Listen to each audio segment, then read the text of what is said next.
بە دۆلفینەکەی کوردستان ناوی دەبەن.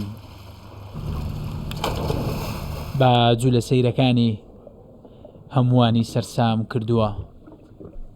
خاوەنی دایان نازناوە لە سەراستی پاڵۆنەتیەکانی کوردستان و عێراق.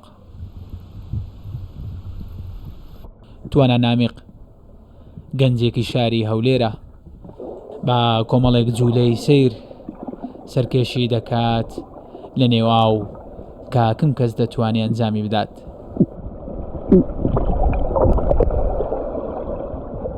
ڕۆیشتن بە پێ لە ژێر ئاو، خواردن لە نێو ئاو لە قوڵای 3 مەتر لە مەلەوانەکانی تر جیای دەکاتەوە.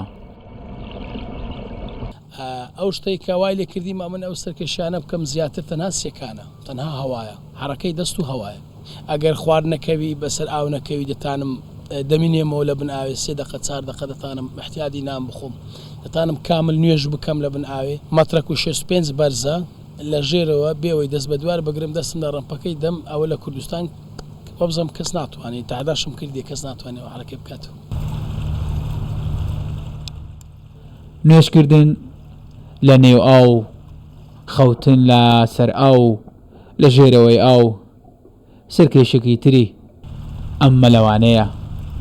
وەک خۆشی دەڵێت ئەم جوولانە لە سەراستی عێراق هیچ مەلەوانێک نییە ئەنجامی بدات.